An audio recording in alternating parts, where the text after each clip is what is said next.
Hi, it's Andrew Doyle here, writer, comedian and spiked columnist. Before we start the Brendan O'Neill Show, I just wanted to tell you a little bit about my own new podcast, Culture Wars with Andrew Doyle. As we all know, the culture wars have exploded into the mainstream and they're having an impact on everyone's lives, whether we like it or not. So in this podcast, I want to get beyond the headlines, beyond the partisan bickering, to find out what's really going on. In the latest episode, I talked to Helen Pluckrose and James Lindsay about the origins of all the worst woke ideas. So to listen to the episode, simply search for Culture Wars with Andrew Doyle through your podcast provider, or you can find it on the Spiked website at spiked-online.com. And while you're there, why not subscribe as well, so you don't miss any future episodes. That's Culture Wars with Andrew Doyle. See you there. Now, back to the Brendan O'Neill Show.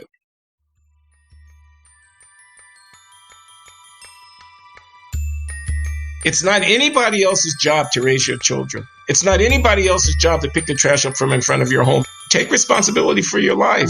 It's not fair. It's not fair. But it's the way of the world. If you want to walk with dignity, if you want to be truly equal, people talk about equality. White people cannot give black people equality. Black people have to actually earn equal status. You have to rest with the hard work, with your bare hands. You have to make yourselves equal. No one can make you equal. Hello and welcome to the Brendan O'Neill Show with me, Brendan O'Neill. This is a podcast in which an esteemed guest joins me to talk about the big ideas, the bad ideas, the problems and the controversies of life in the early 21st century. In this episode, I am delighted to be joined by Glenn Loury. Glenn is an American economist, author, and commentator. He was the first ever tenured black professor of economics at Harvard University, and he is currently a professor of social sciences and professor of economics at Brown University. Glenn has written extensively on issues of racial inequality, welfare, and income distribution. He is a widely read commentator and much respected broadcaster. He is, in my mind, one of the best and most subtle observers right now on the issue of race in the United States. Glenn, I want to start off by asking you about the letter that Brown University sent out to academics and students in the kind of whirlwind of protesting and rioting after the killing of George Floyd. And the Brown University letter said that structures of power, deep-rooted histories of oppression, as well as prejudice, outright bigotry, and hate directly and personally affect the lives of millions of people in this nation every minute and every hour. So it's a very depressing missive. And you wrote a response. You wrote an open letter in response in which you said that the Brown University letter, you teach at Brown, of course, had made you feel distressed and angry. Can you just describe to us what it was about that letter, what it was about the description of that minute-by-minute oppression that people allegedly face, what it was about that letter that rattled you in the way that it did? It was not only the description that you quoted, though that does capture the spirit of it. The letter was very, shall we say, political. It offered a particular read on the contemporary event, namely the killing of George Floyd by that police officer in Minneapolis, but also a read of this moment in American history and the role that race and racial inequality plays within it. It was very prescriptive. It had a point of view. And that in and of itself would have been fine had it been expressed as the point of view of a particular person. But the fact that the letter was signed by the top administration of the university, 20-odd people in lockstep, from the president all the way down to the dean of the School of Public Health, with all of the administrators and all of the academic officers of the university signing on to it. And it could have been written, I don't know, by a Black Lives Matter press agent. It's arguable. Many of those things are arguable. I don't know that you want to go into that, but my objection to the letter was you put this forward as the official position of the Brown University administrative leadership, and we're a university. We're not a political party. We're not even a news enterprise where CNN or the New York Times newsroom might say, here's what we're doing with respect to this issue. We're a university. And I felt that it was a groupthink imposition on us, and it, in a way, dared anyone to say no, to have a contrary opinion, because it, as it was framed, seemed to put forward as the Brown values a particular position. So a person, if in my classroom or even in an interview like this, if I were to voice a contrary view about these things, I would feel that I was somehow out of step with the institution. I don't know how in my classroom I could expect my students to maintain an open mind and to debate with each other about these matters. Someone might say, well, no, I don't quite think it's structures of oppression that are ever present in the lives of people of color. I think that's an exaggeration. A person might think that. But how would they stand up and say it in a classroom when the university's president has made such a pronouncement? So those were the reasons that I was distressed so much by that. One thing that really struck me about your open letter and response to that letter is where you talked about the assertion of truths as if these truths that were put out in the Brown University letter, as if they were self-evident, unquestionable. As you say just now, it did sound a bit like groupthink. But one point you raised, you questioned implicitly in your response the idea that racial domination and white supremacy define life in America, even today, a century and a half following the end of slavery. And one of the things I wanted to ask you about the current moment and the current discussion of race and the current Black Lives Matter uprising and all the things that we've seen explode into the public sphere over the past few months. Do you think that one of the problems with the current discussion is an element of fatalism, this notion that nothing has changed in America, nothing has improved, life is as bad for Black people in the United States as it ever was? And I think one of the issues there, that certainly one of the problems I have with that argument, is that it seems to completely undermine all the huge leaps forward that were made by people who took political action or devised political protests or set up political campaigns over the past 150 to 200 years. So is there something about this narrative of the original sin of racism that apparently infects the American Republic? Do you think there's a kind of ugly fatalism and anti-humanism to that view? Well, Brendan, those were your words. It's provocative to put it that way. I wouldn't necessarily have used those words, but I do think there's something to what you say. There's a sentence in the letter that says, we have been here before, and in fact, we have never left. And that's very much in the spirit of what you're raising a concern about right now, because clearly, I mean, we have left. Okay. I mean, we have left where we have been before as a society. And fatalism is deadly. It's deadly to hope. It's deadly to a vision about the future. It's deadly to a sense of agency and empowerment that one can do something about one's life and one's circumstance. First of all, let me simply stipulate or note the changes have been monumental. Just within my lifetime, I'm in my 70s. I was born in 1948. Just within my lifetime, the changes have been astronomical, unbelievable. Barack Obama was voted president of the United States, whereas at mid-20th century, the modal occupation of African-American men was farm laborer. And for women, it was domestic servant. That's within my lifetime. So we now have a politics of woke anti-racism sweeping the elites of the country in the academy, in the press, in the entertainment industries, and so on and so forth. They're all of basically one Oscars so white. This was a movement not that long ago. Shut down STEM. This is another hashtag. The phenomenon of Black Lives Matter itself. I mean, these are all indicia of a genuine transformation of the landscape here. So I think that has to be said. And the last thing I'll say about this is I think I understand why people are talking about 150 or 400 years of unrelenting oppression. And the reason is that notwithstanding the transformation of American society that was the civil rights movement, Blacks are still lagging behind in a lot of different areas. We're underrepresented in many of the elite professions. We are overrepresented in many of those who are at the bottom of society, in trouble with the law, poverty, and so on. The closing of the gap hasn't happened the way that people might have hoped that it would happen. And they've latched onto a narrative, and the narrative is essential white supremacist racism. Also, politics haven't gone so good for the progressive element. I mean, the advent of Donald Trump gives a sense of this. We're under siege. We're in an emergency. But we have a lot of problems, and we don't quite know what to do about them. The elites, I think, the leadership classes are exasperated and they're out of ideas, and we've descended into a kind of finger pointing.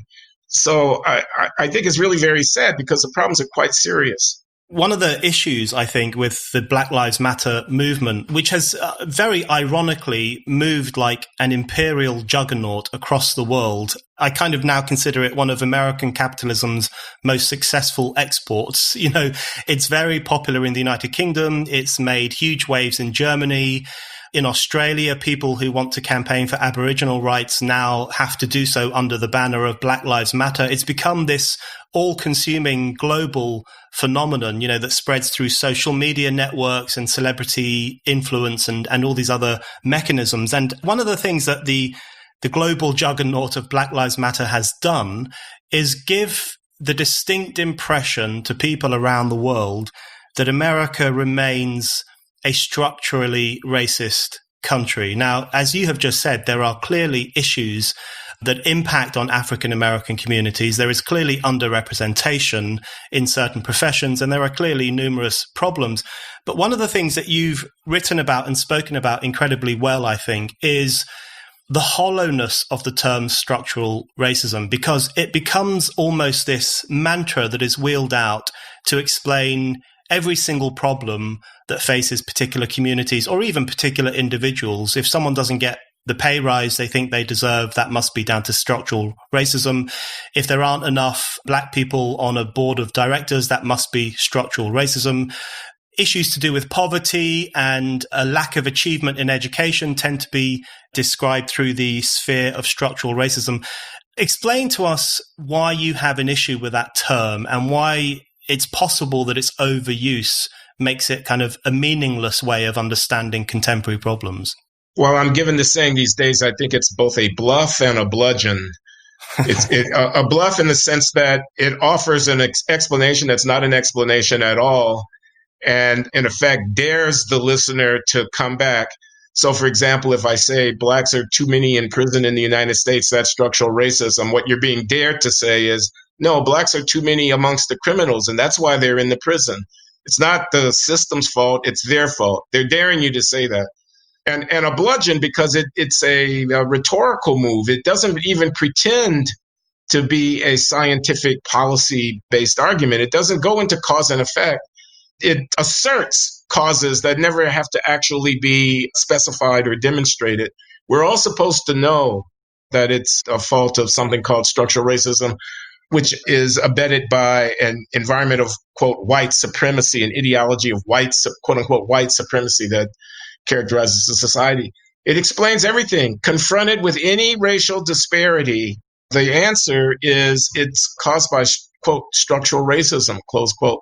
History, I would argue, is complicated, and many of these things that we're talking about have multiple interwoven, interacting causes and so on, from culture to politics to economic incentives to historical accident to environmental influence, and also to the nefarious doings of particular individuals who may or may not be racist, or to, systems of law and policy that may have the consequence of disadvantaging racial groups without having so been intended. So I want to know what they're talking about. When they say structural racism, they beg the question. They don't tell me what they're talking about. It's a disposition. It calls me to solidarity. It asks me for my fealty, for my affirmation of a system of belief. So I think it's a mischievous way of talking, especially in the university, although I understand why it might work well on Twitter. Yeah. You've just said they're a system of belief. And I think one of the things you've hinted at previously is that there's almost a religious aspect to some of this discussion, where it becomes a religious conviction that structural racism is this imperceptible but incredibly powerful force that influences almost every sphere of life. And it often doesn't stack up. So in the United Kingdom, for example, we now hear Black Lives Matter influenced activists talking about structural racism in the UK in relation to education and employment, overlooking the fact that it is actually incredibly complicated. So kids from a West Indian background do pretty badly in education, but kids from a white working class background tend to do even worse. Kids from an Indian background or a Chinese background are successful. Also, Nigerian descended children and young adults are doing well in education and employment too. So it's clearly a complicated picture that cannot be explained by a conscious attempt to hold back non-white people. And I'm sure there's a similar situation in the US. And you've talked before about how the structural racism idea has even been used to explain why Asians are doing quite well in universities and the educational sphere in comparison to African American communities. It strikes me that one of the impacts of the structural racism mantra is to overlook possible cultural influences and cultural dynamics and things that might be happening within certain communities that are not necessarily very positive. And do you think the cry of racism becomes in some ways an attempt to deflect attention from problems that are not actually caused by racism, but might spring from communities themselves? Yes, in a word. I would say, though, that there's a second order argument, which is that even those problems within the communities are themselves a reflection of processes that were governed by structural racism. So you're not quite there. There is certainly an aversion to cultural argument. You know, if I say that the Asian immigrants, I don't know the UK so well, but I know the US, and they are overrepresented amongst those who are doing very well in academic, getting into the universities and so on. They're overrepresented in the sciences and in some of the professions like medicine and engineering. And if I were to say that that was due to the way that children are raised, to filial piety, to, the parental supervision, to the esteem or value that's placed on academic excellence, to the extent to which hard work is thought to be the right antidote to any setback rather than complain about mistreatment. If I were to point to Confucianism or anything and use that as a basis, or by contrast, if I were to say single parent families amongst African Americans, if I were to say a hip hop oriented culture of titillation and sexual risque, if I were to say violence that is bred and produced and reproduced within certain enclaves of the society, or astronomical abortion rates amongst the female population that are childbearing age, comparison, and point out racial disparities in those dimensions of behavior, and then to say that that had something to do with the problem, people would become very upset. You say religion, and that's the metaphor that my conversation partner and my podcast, John McWhorter, I want to give him credit because it's really kind of his thing. But I do agree. I mean, there are identity stakes. People have an investment, both as African American victims of structural racism, but also as sympathetic and allied white American liberals and progressives who see themselves as wanting to be on the right side of history. They have a catechism. There are things that you are and are not supposed to say. We're supposed to avoid microaggressions. We're all supposed to be for particular ideas. Affirmative action is not supposed to be criticized, for example. We're all supposed to be for relatively liberal immigration policy, et cetera. We're all supposed to be hostile to religion or to culturally conservative religious sentiment and things of this kind. There's a hunt for apostates, people who will, in a weak moment, say the wrong thing, and then they will be identified as not being true believers in the doctrine of the faith and so on. There's excommunication, etc. I don't know what the analog of baptism might be, but or of the born again moment when the person finally comes to terms with their racism. There's all this talk about the need for the nation to come to terms. We need a revival meeting. We need to get back to the true faith. It's more than enough points of commonality that I think you can do something with that analogy.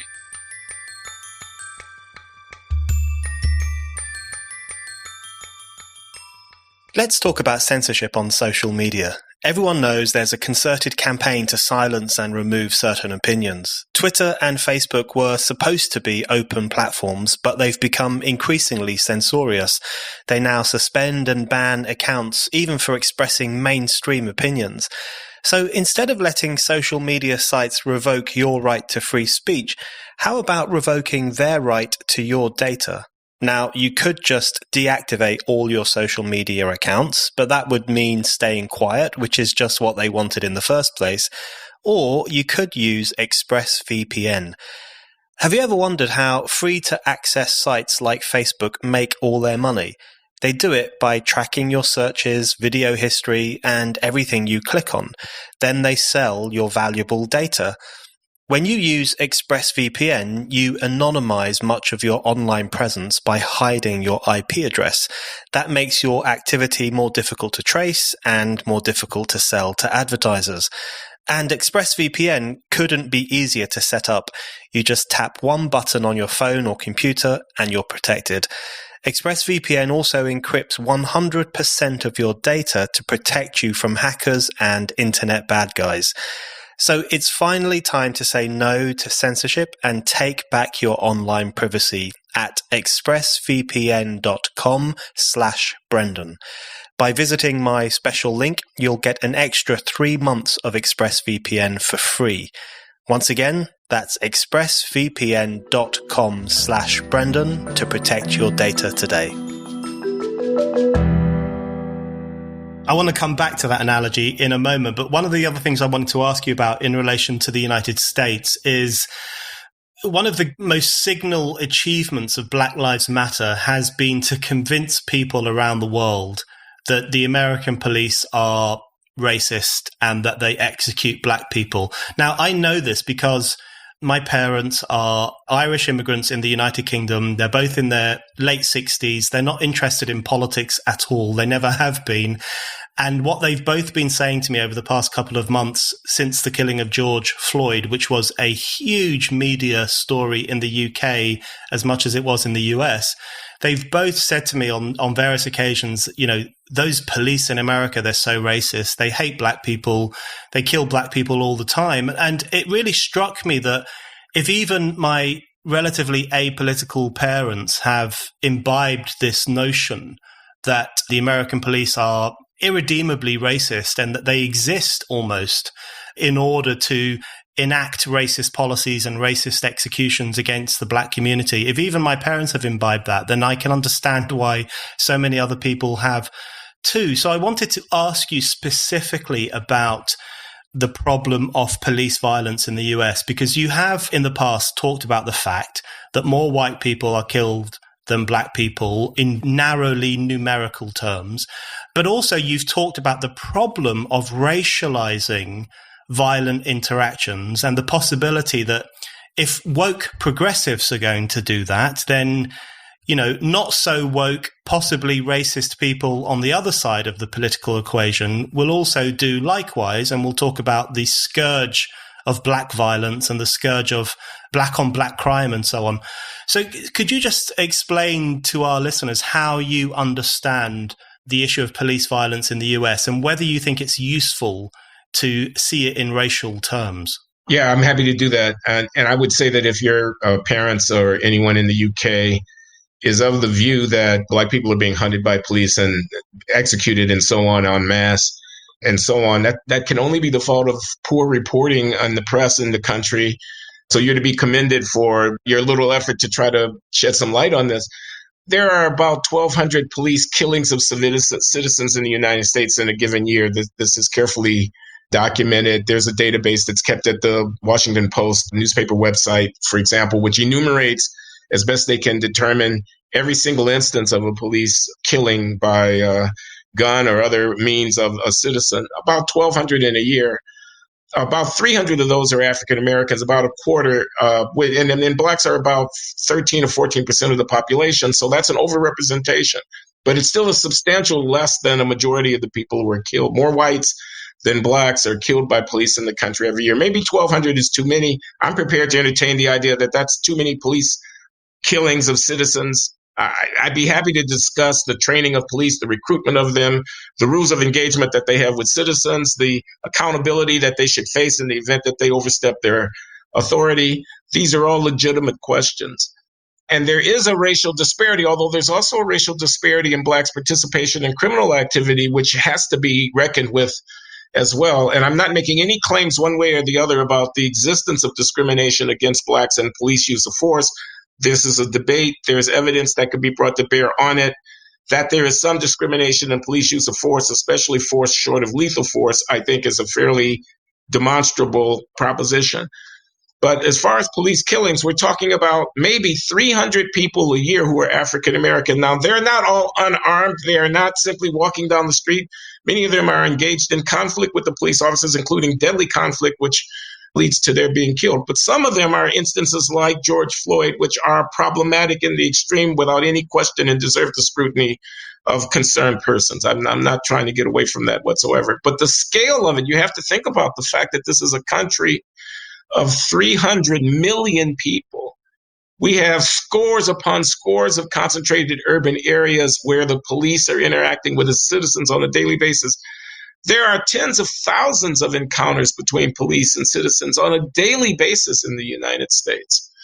So these events, which are often extremely regrettable events and often do not reflect well on the police, are nevertheless rare. They are rare events. I mean, to put it in perspective, there are about 7,500 homicides in the United States every year, 7,500. About nearly half of them are Black committing homicide. And the vast majority of those are of other Blacks. So there are an order of magnitude more instances of Blacks meeting their end through homicide committed by other Blacks than there are Blacks meeting their end through the actions of the police. Again, which is not to lose sight of the significance of holding the police accountable for how it is they wield their power vis-a-vis citizens. But it's very easy to overstate the extent and the significance of this phenomenon, which I think has been done. I completely agree with that. I want to also, excuse me, Brendan, address your question about the racialization of these events, because these events are regrettable regardless of the race of the people. When we invoke the race, we say the officer was white and the dead young man is Black. We act as if the reason that the officer acted as he did was because the dead young man was Black, and we don't necessarily know that. And moreover, if we get into the habit of racializing these events, then we may lose the ability to contain that racialization to merely the instances where white police officers kill Black citizens. We may find ourselves soon enough in a world where we're talking about Black criminals killing white unarmed victims. And that's a world I think no one should welcome, because there are many, many such instances of Black criminals harming white people. But they are criminals harming people, and they should be dealt with accordingly. They don't stand in for their race when they do so. Neither should the victims understand themselves primarily in racial terms if they happen to be white and a Black criminal steals their automobile or beats them up and takes their wallet or breaks into their home and abuses them. That's happening. That's happening on a daily basis in the country. And we don't want to live in a world in which we see all of these events primarily through a racial lens. So people are playing with fire, I think, when they bring that sensibility to police-citizen interaction. Absolutely. The George Floyd killing shocked people around the world, and for very good reason. It was an incredibly disturbing video. It was an incredibly disturbing event. And as you said, it was an incredibly problematic event too. But in terms of, you talked there very eloquently about the relative rarity of these kinds of events in the United States, which has a huge number of people in it. And these kinds of things do not happen particularly often. Perhaps they happen too often, but they don't happen every single day in the way that some people may be led to understand. But I wonder if the reason the George Floyd killing became this American phenomenon, and more importantly, a global phenomenon, is because it fed into a pre-existing narrative about the racist nature of the United States, the ideology of white supremacy and this idea that white supremacy still governs Western nations, not only America, but also the United Kingdom and Belgium and France and other countries too, which have been self-flagellating themselves in response to the George Floyd killing. So do you think the phenomenon that followed the killing of George Floyd is in some ways independent of the killing of George Floyd? So it wasn't simply a statement of disagreement or horror with that particular killing, but it fed into a pre-existing narrative about the wickedness of white society and the victim nature of African American people. Yeah, again, I think you said a lot right there, and I think you said it pretty well.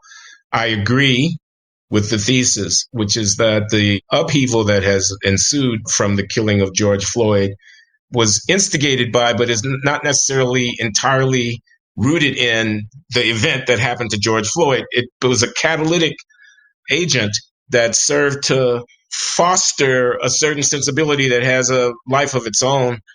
Yes, I think that's true. There are a number of different things that are going on. Just stop killing us is what the kids are saying, what the young people are saying, the Black Lives Matter enthusiasts. They're just saying, just stop killing us. Parents are having the talk. They're having the talk with their kids, telling them you're Black. If the police officer comes to you, you must comport yourself in a particular way because you're definitely at risk. Citizens are constructing advocates, the police departments, as intrinsically enemies of the people. So, yeah, I do think that that's going on. Okay, I want to now ask you about white people and particularly this notion that white people are a problem. So if we look at individuals like Robin DiAngelo, author of White Fragility, and I had the pleasure, shall we say, of being on a TV show in the UK with Robin DiAngelo last year, talking about her book, White Fragility, and trying to push back against this notion that all white people are racist, that it is some kind of social infection that white people suffer from. And what struck me speaking to Robin DiAngelo, and I think this taps into some of the stuff we've seen over the past few months following the killing of George Floyd and the protests that have taken place, what struck me when I was speaking with her is that a lot of this movement is not driven, in fact, by a genuinely progressive view that we should have complete racial equality or color blindness and that everyone should have equality of opportunity, but rather is driven in large part by white self-loathing and this notion among particularly upper-class whites that they are a disgusting group of people, they are responsible for every crime in history, that we have a collective guilt for the killing of George Floyd. That argument has been pushed in many quarters. And I wonder, to what extent do you see this, what we've seen over the past few months, not so much as an anti-racist movement. An anti-racist movement is a fine thing. We're all against racism, but rather as a means through which upper-class white people have sought to express their own mental or therapeutic confusions and their own despising for history and so on. You could be doing the interview with yourself there, Brendan. I think you're touching all the bases and rather well done as well. Not being a white person, I can't speak to that from a personal point of view, though it is an extremely appealing hypothesis to me, the one that you proffer, a kind of self-loathing.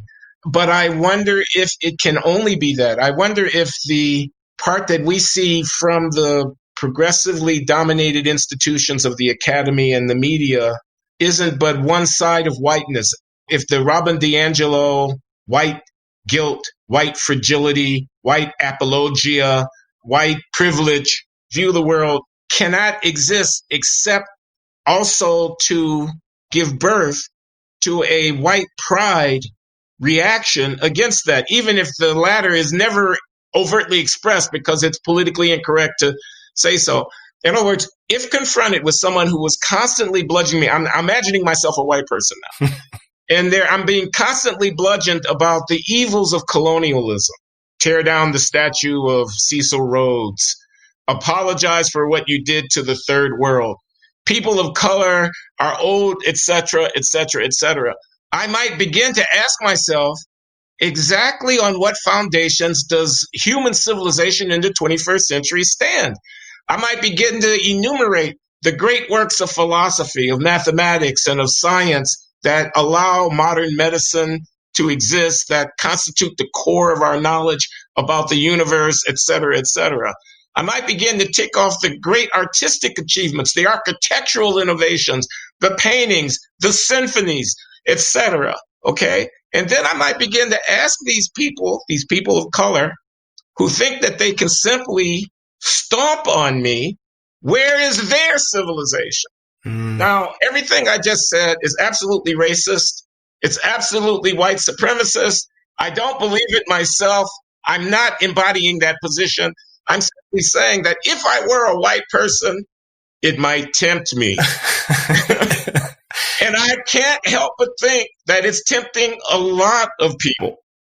Now, you can wag your finger at them all you want, but in a way, they are a part of the package. If you're going to go down this route, you've got to expect this. How can I make whiteness into a center of a moral indictment without also occasioning it to be the basis of a pride and a sense of self-identity and an affirmation? So the right idea, says Glenn Loury, is the idea of Gandhi and Martin Luther King, and whether the right idea is transcending our particularisms and seeing the universality of our humanity and whatnot. The right idea is, if only fitfully and by step we march toward the goal to maintain sight of the goal. Color blindness, my worth is not contingent upon my racial inheritance. My worth comes from my spirit as a human being. If you're religious, from my in the sight of God, all being equal, whatever it might be. You don't have to be religious to get this idea. That's the right idea, it seems to me. And it's the only way to do this kind of thing without running into chauvinism. You know, if you're going to have anti-whiteness, you're going to have white chauvinism. I think that's one of the key problems with the white fragility, white self-loathing, Robin DiAngelo worldview. She's not the only person who pushes this by any stretch of the imagination. In many ways, it's a very mainstream idea now in universities and politics and publishing. But the problem I have with this constant goading of white people to see themselves as white people and to understand their worldview and everything they experience and everything they do as being a product of their whiteness. The problem I have with that is that it actually explicitly encourages people to conceive of themselves as being white and to see themselves as belonging to the white race. And I think there is actually a lot of crossover between people like Robin DiAngelo, who would describe herself as anti-racist, and people like Richard Spencer, who is clearly racist. And the crossover is that they both conceive of the white race as a singular, clear thing, and they both conceive of the white race as something that has its own interests. Now, Richard Spencer thinks its interests is to cut itself off from everyone else and create an ethno-nationalist state, which is clearly an explicitly racist idea, whereas Robin DiAngelo thinks its interests is best served by self-flagellation and a self-reckoning and a kind of therapeutic understanding of the poisonousness of whiteness. But both of them treat white people as belonging to a race. And I think it's an incredibly dangerous road to go down. And as you say, it could very easily open the door to, white shame could very easily give rise to a counter movement of white pride, which strikes me as a particularly problematic idea. We are in agreement about that. I think people are going to say white people knew that they were white before they got reminded that they were white by the anti-racism movement. They knew that they were white when they were enslaving in the North American situation, the Africans and so on. They knew that they were white when they assimilated the Catholic or Jewish immigrants from South and East Europe to the governing coalition of non-black, non-brown people. And they go on like that. But I think in the United States, one problem that they have is the Asians. I think they got a big problem. I think since the liberalization of American immigration laws in the mid-1960s, just as important, I think, for the future of the country as the Civil Rights Act of 1964 was the liberalization, the deracialization of America's immigration control regime. We've had tens of millions of people from East and South Asia, as well as from Latin America, and some from the Caribbean and some from Africa, but a large number of people have come to this country. And the net result of that, on the whole, is an amazing world historic success story of the assimilation of ethnically distinct population, racially distinct, if you will. Intermarriage rates through the roof. 30, 40% of Asian American young women married to Anglo white men and so on. Penetration into the professions and all of that. Accumulation of wealth, educational achievement. Of course, they're not a random draw on the global population. There's selective flow of people coming. They come with capital. They come with their values and their culture and so forth like that. But the society here was and has been and is open to them. Not without some problem somewhere, and there will be people who would remind me of the anti-Asian sentiment that met the Chinese who built the railroads in the late 19th century and the Japanese internment in the mid-20th century. They would remind me of these things. I'm aware of these things. I don't gloss over them, not in the least, but I'm saying this is the real world that we live in. Name another country on the planet where so many people with differences of this kind could be so effectively assimilated into the population over the course of a lifetime. So they've got a problem.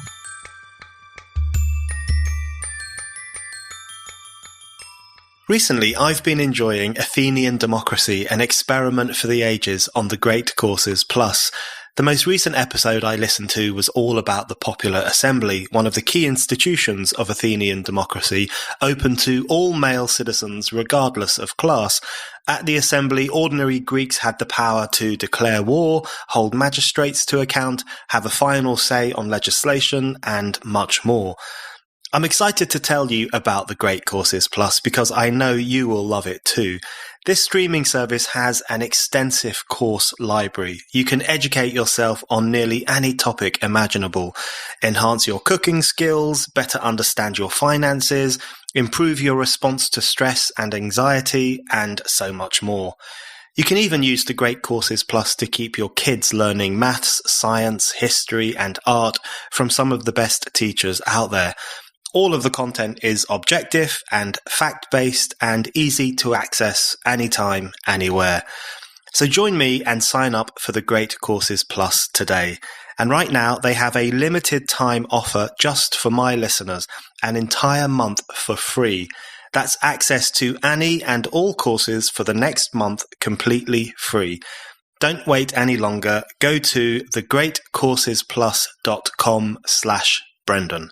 That's thegreatcoursesplus.com/Brendan. Okay, I want to ask you about the issue of agency, because following on from the discussion of white fragility and white self-loathing, it strikes me that one of the things that I think is most interesting and worrying about the current moment is there is so much emphasis on the need for white people to correct themselves and change themselves, or to be corrected by their employers. We know that numerous corporations are buying up copies of White Fragility and other books like Why I'm No Longer Talking to White People About Race, and all these other, the great cash cow in the publishing industry right now are books about the horrid nature of whiteness. And we know that corporations are buying these books up and using them as a means of disciplining and re-educating the workforce.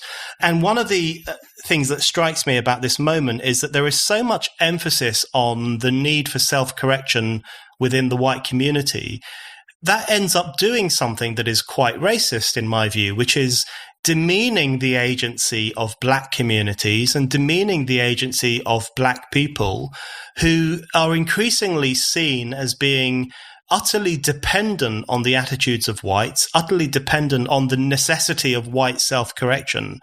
And there is very little sense that it is possible for a black individual or a black community to exercise its autonomy and to strive for something different than what currently exists. So I wonder if you think that the current focus on white supremacy actually acts as an anti-black form of politics, in the sense that it suggests that black people are just sitting around, victims, useless, not very good at anything. And it will only be the moment at which white people have a moment of self-realization that black people will be liberated from this torpor that they find themselves in. So do you think there's a relationship between this focus on white supremacy and this creeping woke negation of black agency? Yes, again, And again, you're doing a good job with the interview. I think you're raising all the important points and also then making statements that I might have made myself. I agree with the sense. I mean, I would add something. I would add that there's a kind of assumption of Black fragility, or at least Black lack of resilience in this whole thing. We're all like children. We're like infants that you dare not touch. You dare not say the wrong word in front of us. You dare not ask any question or offend us, or else we'll be so impacted by that. We'll be so wounded, so hurt, and so on. Quite apart from that, the assumption that Black people don't have resilience and therefore cannot be dealt with like grown-ups and disagreed with, criticized, called to account, asked for anything. No one will ask Black people, what do you owe America? How about that one? How about not just what does America owe us, reparations, for say, well, what do we owe America? How about duty? How about honor? So there's that. But there are a couple of things I want to say. One of them is when you take agency away from people, you remove the possibility of holding them to account and the capacity to maintain judgment and standards so that you can evaluate what they do. If every Black youngster has no choice about whether or not to join a gang, pick up a gun, and become a criminal because the society has failed him by not providing adequate housing, healthcare, income support, job opportunities, and so forth, then it becomes possible to discriminate as between the Black youngsters who do and do not pick up guns and become members of gang in those conditions, to maintain within the African American society a judgment of each other's behavior and a affirmation of standards of expectation, because after all, we're all victims. We're all kind of leveled down to a common lack of agency, lack of control over ourselves, lack of accountability for what we do, condition of dependency. Another point I want to make is there's a deep irony in first declaring society to be systemically and essentially racist, and then mounting a campaign to demand of the society that they recognize their own racism and that they deliver you from the consequences of it. After all, if indeed you're right that they are racist, your oppressors are racist, why would you expect them to respond to a moral appeal? You're putting yourself on the mercy of the court, so to speak, and you think the court is biased. So, some of the arguments that I've seen people make that have become very widely accepted, Ta-Nehisi Coates comes to mind, the author of this book, Between the World and Me, an open letter to his son, where he basically preaches to his son that the society is so unrelentingly determined to deny the son's humanity that he must never lose sight of the fact that he's a hated, hunted species of human. There's no hope. There's no possibility. Don't believe in the American dream. Don't drink the Kool-Aid. Don't buy the narrative. Don't believe the hype. This kind of idea. It's disempowering. It's disempowering in the extreme. So yes, I think those things are true.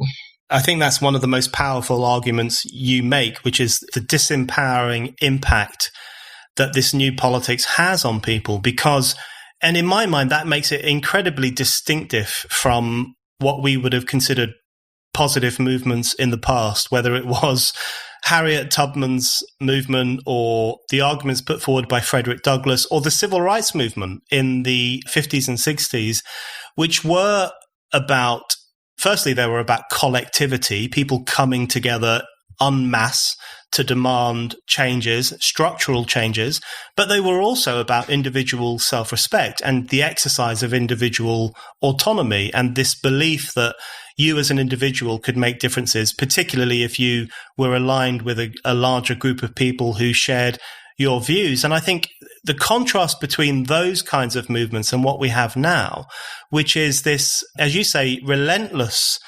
argument that everyone is out to get you, society hates you, there's really very little that you can do except wait around for white people to have an awakening. And we have a similar argument in the United Kingdom as well, in fact. And one of the arguments in the UK is that Black people and Muslims in particular, one of the arguments that woke activists will make is that Black people and Muslim people face unfixable barriers. It really is nothing that you can do about it. Society hates you. Mainstream society hates you. We are full of Islamophobia. We're full of racism, and there's nothing you can do about it. And I think people underestimate just what a disempowering, self-negating impact that has on certain communities, when you exaggerate the problems that they face and exaggerate the barriers that they face and encourage them to see themselves completely at odds with mainstream society. So do you think it's as simple as arguing that we need a positive appraisal, and we need pull yourself up by your bootstraps? I mean, it's a bit of a cliche, and as you've argued over the years, there are still problems, there are still structural issues, even if it might not be structural racism.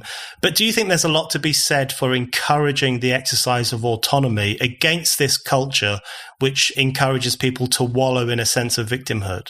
Yeah, I do. Though I'm not so hopeful about it as a political matter.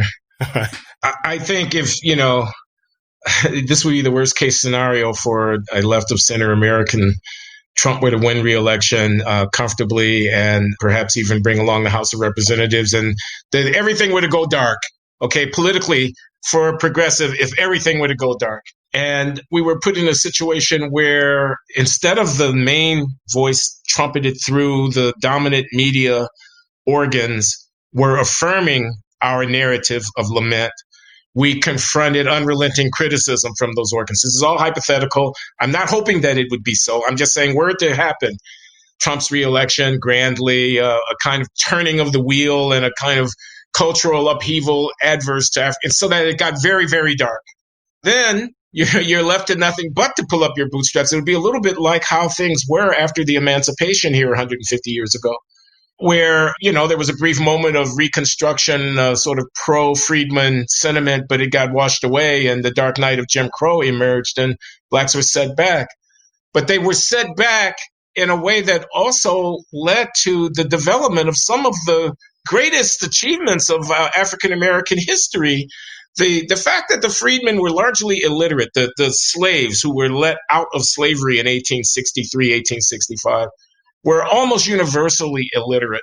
Within a half century, I don't know the number exactly, but you've got a literacy rate that rivals in terms of its increase anything that's been seen in the modern world of a mass population acquiring the capacity to read. Now, we may think that that's nothing, but it's something really very significant. It brings them into the modern world. We look at the Black family lamenting perhaps the high rate of birth to mothers who are not married and so forth, but that is a modern post-1960 phenomenon. In fact, the health of the African-American social fiber coming out of slavery was remarkable. There have been books written about this. Businesses were built. People acquired land. People educated their children.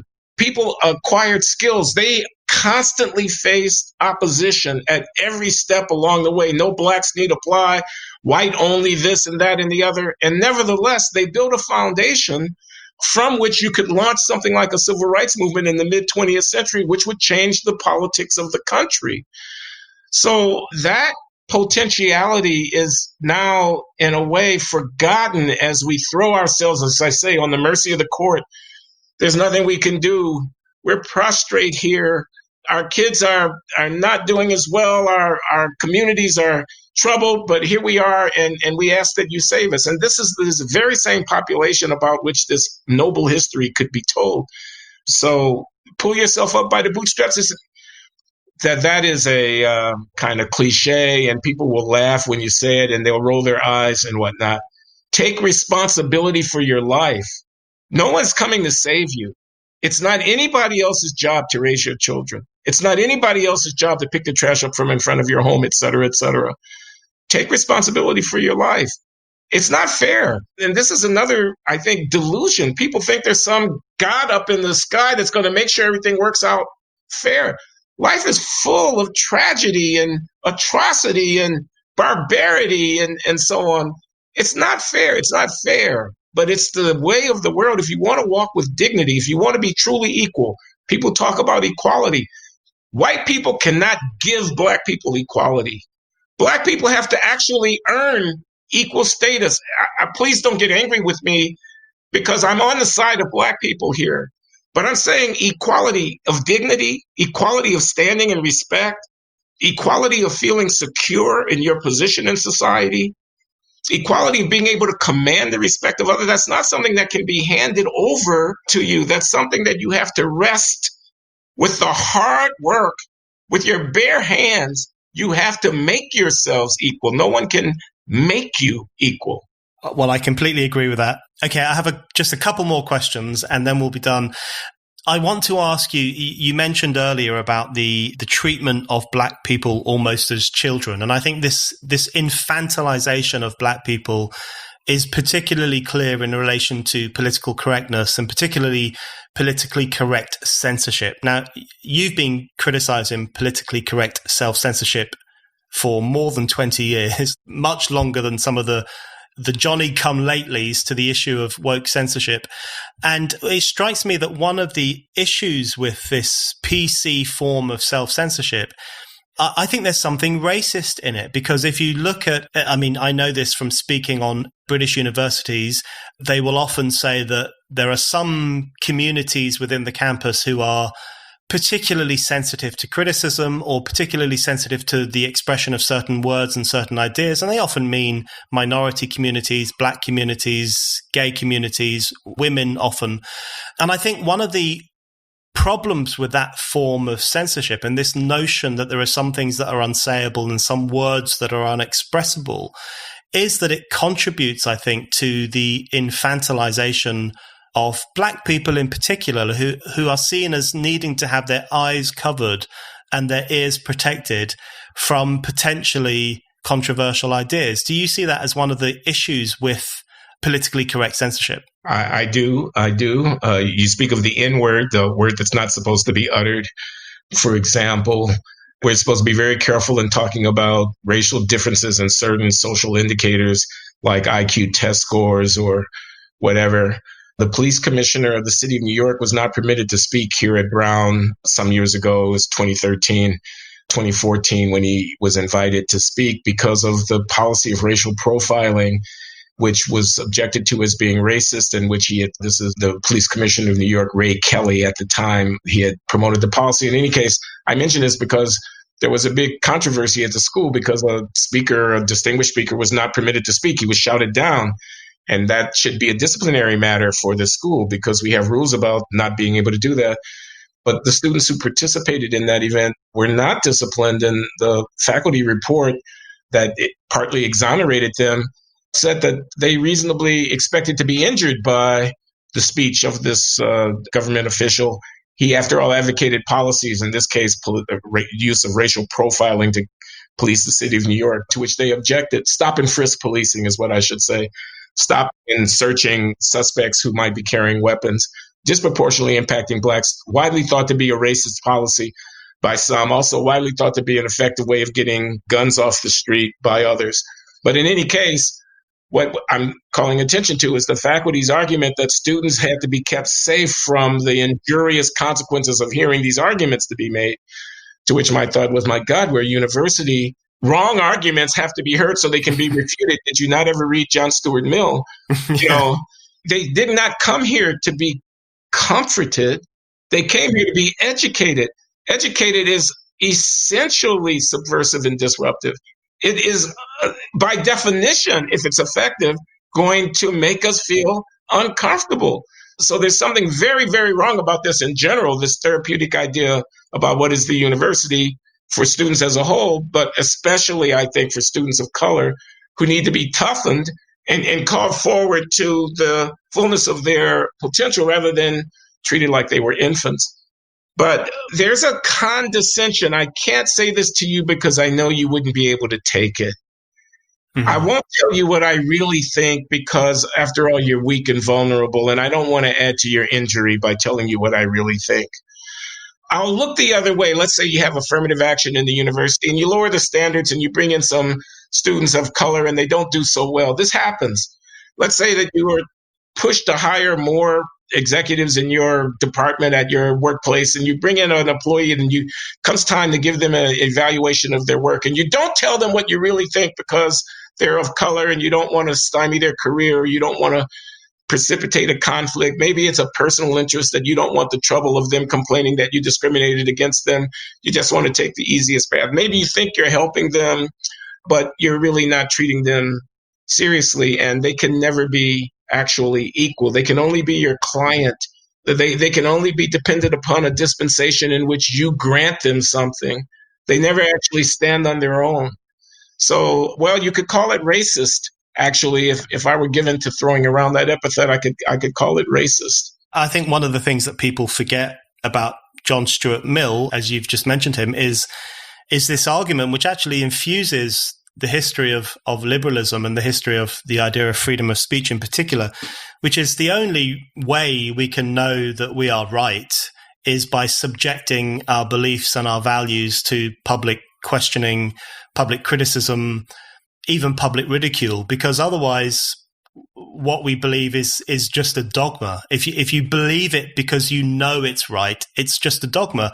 You need to test it. You need to keep it on its toes. You need to refresh it. You need to make sure that it is foolproof, and you can only do that in the conditions of freedom of speech. But let me interject something, because you used the word ridicule, and I think it's very important. The modern day woke sensibility is often ridiculous. Yeah. Okay, they often take positions that are absurd. Now, if I were to draw a political cartoon, of course, I would not make an image of the Prophet Muhammad and treat him disrespectfully. I wouldn't do that. Okay, although I would defend to the death the right of somebody to do that. I don't think we can have a order in which we suppress people from doing that. But I wouldn't do that. But to show some of the absurdity of some of the claims that these woke progressives are making, it seems to me a very fit way of doing so is lampooning it, is making fun of it, is caricaturing it. Now, to be told that I can't put that cartoon in the student newspaper, I can't write that whimsical op-ed piece, I cannot produce that sitcom in an episode in a television series that lampoons some of this idiocy, because it would hurt Black people, is not only treating Black people like their children, it's debasing the currency of our contemporary order. It means that we are not able to have the literature that we should have, that we're not able to have the sharpness of critical reflection on our contemporary times. Ridicule and lampooning is an essential element of the larger, palette of literary instruments available to really gain an understanding of our lives together here. And a lot of this stuff is ridiculous. Absolutely. Okay, final question. It would be remiss of me not to ask you about the Harper's letter, following on from what we've just been talking about and your reluctance to sign it. And I thought one of the reasons you gave was incredibly interesting, which is that you would challenge the idea. Now, I can't believe I'm bringing up Donald Trump at the very end of a discussion. That's a very bad idea. But one of the reasons you gave is that this notion that Trump is the gravest threat to democracy in the Western world. And you made the point that actually it was the rash, often unhinged response to Donald Trump's election in 2016, which gave rise to this kind of stifling, censorious culture that we currently live in. I completely agree with you on that. And I remember seeing protests against Trump in the United Kingdom in which anyone who supported Trump was called Hitler. These rednecks were the scum of the earth, and anyone who expressed any kind of support for Trump should just be silenced and cancelled immediately. So Could you just briefly explain? You've done it again, Brendan. You know, I don't know why I'm here. No, seriously, let me answer you. I wanted to sign the Harper's letter because I was very much in agreement with the sentiment that the cancel culture is out of hand and needs to be reined in. But I couldn't sign it because they went out of their way to set Trump up as the greatest threat to democracy, and then to bounce off of that and say, notwithstanding that there are other threats as well, some of them on the left. And I thought they got it exactly backwards. It's that the success of Trump has produced a reaction amongst his enemies, which is a threat to democracy. Trump's election was democratic.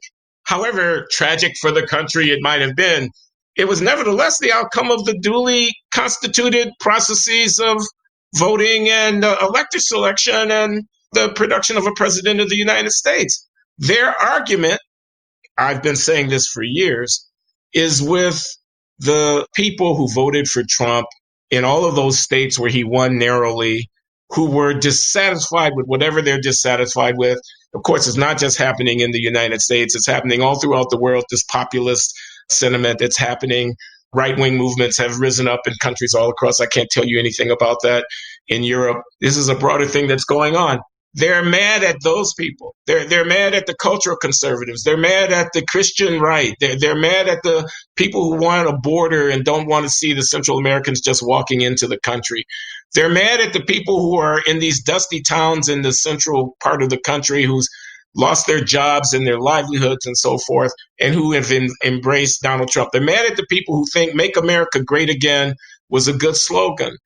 That's 40, 45%, maybe on a given day, 48% of the population of the United States of America. And when Trump, their tribune, an imperfect vehicle to be sure, rose to power, the left went insane. The New York Times became not any longer a good newspaper that you could read for an objective reporting on what was going on, but an organ on behalf of a crusade to save the country from the outcome of an election.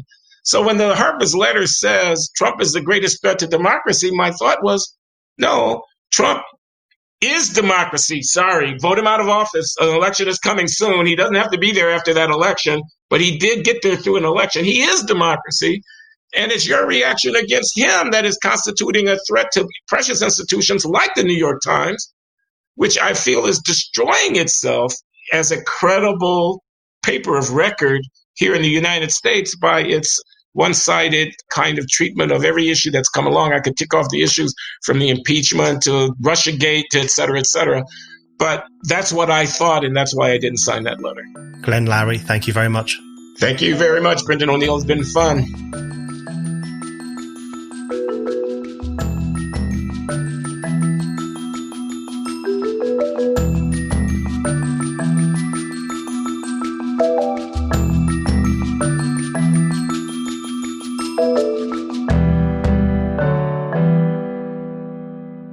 Thank you for listening to The Brendan O'Neill Show. We'll be back with another guest and more discussion. Don't forget to subscribe, and in the meantime, keep reading Spiked at www.spiked-online.com.